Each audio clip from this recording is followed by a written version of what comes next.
The morning started like any other on my land. The sun had barely climbed over the line of tall oak trees when I stepped out onto my porch with a steaming cup of coffee. The air was crisp and quiet, the kind of peaceful silence that only exists out in the countryside. My property stretched across nearly 40 acres of rolling fields, patches of woods, and a long gravel driveway that wound its way from the county road to my house. I had lived here for 12 years, and every morning followed the same comforting routine. Birds chirped from the trees, the wind rustled through the tall grass, and the distant hum of farm equipment from neighboring properties occasionally broke the stillness. But that morning, something was different. At first, I thought it was thunder. A deep rumbling sound echoed faintly from the direction of the county road. It was distant, almost like a storm rolling in from miles away. Except the sky was clear. I frowned and set my coffee down on the porch railing, listening more carefully. The rumble grew louder, then louder, and louder. Within a minute, the quiet countryside started to vibrate with the unmistakable sound of heavy diesel engines. My first thought was construction trucks. The county had been talking about expanding the highway about 15 miles south of here. Maybe some equipment was passing through. But then I heard something else. Air brakes. Lots of them. One after another. My curiosity turned into concern. I walked down the porch steps and followed the path toward the front of my property where my tall iron gate stood. It was about a quarter mile from the house, sitting at the end of the long gravel driveway that connected to the county road. As I got closer, the rumbling grew overwhelming. Then I saw them. A bus. Then another. Then another. My eyebrows shot up as the first massive white tour bus rolled toward my gate. Behind it were more buses. And more. And more. Within seconds, my brain struggled to process what I was seeing. There were dozens of them. Huge commercial tour buses, the kind used for large sightseeing groups, each 145 feet long and painted with colorful logos from different travel companies. They lined the county road like a convoy, and they were all trying to enter my property. I stopped dead in my tracks. What the hell? I muttered. The first bus slowly pulled up to my gate and stopped. My gate was tall, solid steel, with thick vertical bars and a heavy-duty lock system. I installed it years ago after a few hunters tried wandering onto my land without permission. No one got through that gate unless I opened it. The driver of the first bus leaned forward, clearly confused. Then he stepped out. He walked up to the gate and stared at the large private property. An "No trespassing" sign bolted to the center. Behind him, the second bus pulled up. Then the third. Within minutes, the entire road was filled. Engines idled. Drivers leaned out windows. Passengers inside the buses pressed their faces against the glass, looking around curiously. I stood there about 50 yards away, arms crossed, watching the circus unfold. A man wearing a reflective vest climbed down from the first bus and approached the gate. "Hello," he called out. I slowly walked forward. "Can I help you?" I asked. The man looked relieved when he saw me. "Oh, good. You're the property owner." "That depends," I said calmly. "Why are there 50 buses outside my gate?" He blinked. "Wait, you don't know about the tour." "The what?" "The historic countryside tour," he said. "We were scheduled to arrive at 9. I glanced down at my watch. It was 8:57. I looked past him at the massive line of buses stretching down the road. "How many buses did you say?" 50. I almost laughed. "Buddy," I said, "you're not coming in." His smile faded. "What do you mean?" "I mean this is private land. No tours. No visitors. No buses." The man stared at me like I had just told him gravity stopped working. "That can't be right," he said. "The Homeowners Association arranged this." And that's when everything started making sense. About 2 miles from my property sat a brand new suburban development called Silver Ridge Estates. It was one of those upscale HOA-controlled neighborhoods filled with identical houses, decorative fences, and rules about everything from mailbox color to lawn height. When the development first opened, the HOA board tried to pressure me into selling part of my land to create a scenic entrance road for their residents. I declined, politely at first, then less politely when they kept pushing. Eventually they stopped asking, or so I thought. I looked back at the man. Let me guess, I said. Silver Ridge HOA. He nodded. Yes. That's the one. They booked the entire tour package. I rubbed my temples. Of course they did. Apparently, someone on their board had decided my land would make a perfect, historic countryside experience for their community event. Without ever asking me, the driver shifted awkwardly. So, should we call someone to open the gate? I smiled. No. Behind him, dozens of passengers were now stepping off the buses, stretching their legs and looking around. Cameras came out. People started pointing toward my property like it was some kind of theme park attraction. A woman in a sun hat walked up beside the driver. Is this the farm tour? She asked excitedly. I answered before he could. No, ma'am, I said calmly. This is my home. Her smile vanished. Oh. The driver scratched his head. But the schedule says we stop here for 3 hours.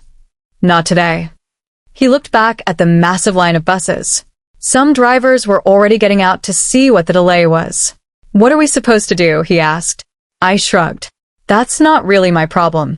At that exact moment, a black SUV came speeding down the road from the direction of Silver Ridge Estates. It pulled up sharply behind the first bus. The driver's door swung open, and out stepped the one person I half expected to see. Karen Whitmore, president of the Silver Ridge Homeowners Association. She marched toward the gate like she owned the place. And when she saw me standing there, her confident smile slowly faded. Oh, she said. You're here. I crossed my arms. Good morning, Karen. She glanced at the locked gate, then at the buses, then back at me. Well, she said impatiently. Well, what? Are you going to open it? I shook my head. Nope. For the first time since I'd known her, Karen Whitmore looked genuinely nervous. You can't be serious. Oh, I'm very serious. She gestured toward the convoy. There are nearly 2,000 people here. Sounds crowded. Her voice sharpened. We have a contract for this event. Not with me. We planned this for months. Still not my problem. The drivers nearby started whispering to each other. Passengers pulled out their phones, filming the scene. Karen lowered her voice. You're embarrassing the entire community. I leaned casually against the fence. You should have asked permission. Her jaw tightened. This land used to belong to the old Whitmore family. Not anymore. My grandfather owned it. Cool story. She stepped closer. You're being extremely unreasonable. I smiled slightly. And you sent 50 buses onto private property without permission. For a moment, neither of us spoke. Then one of the bus drivers walked over. Ma'am, he said, our company needs to know what's happening. Are we getting access or not? Karen looked at the locked gate again, then at me, then back at the buses. And that's when the reality finally hit her. The gate wasn't opening, and 50 tour buses were completely stuck, right in front of it. Karen Whitmore stood in front of my gate like someone who had just realized their carefully planned event was collapsing in real time. Behind her, 50 enormous tour buses were idling on the county road, stretching so far back that I could barely see the last one around the curve. Engines rumbled, air brakes hissed, and confused passengers stood outside snapping pictures like they had stumbled into some strange roadside attraction. And all of them were staring at one thing, my locked gate. Karen crossed her arms. You're really going to do this? She asked, her voice tight with frustration. I shrugged. You're really the one who did this, Karen. She gestured angrily toward the buses. These people paid for a countryside tour experience. We have vendors scheduled, photographers, lunch arrangements, and apparently, I interrupted. No permission from the landowner. I leaned casually against the fence. No, I'm being a property owner. She took a deep breath like she was trying to remain calm, though the redness creeping into her face said otherwise. Fine, she said. Let's be reasonable. That word made me smile. Reasonable. I said. You sent 50 buses onto my road without even calling me. Her voice dropped. We assumed it wouldn't be an issue. Assumed. This land was always part of the Whitmore estate. Was, I emphasized. Karen's grandfather had indeed owned the property decades ago. but he sold it long before I bought it from the next owner. Whatever family history Karen thought she had here meant absolutely nothing legally.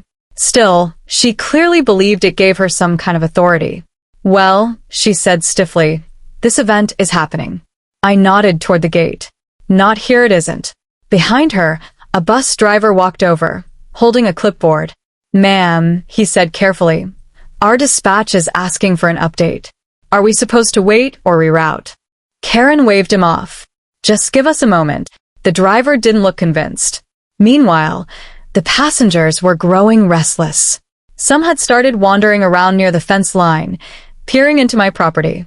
A few kids pointed excitedly at my barn in the distance like it was part of the tour.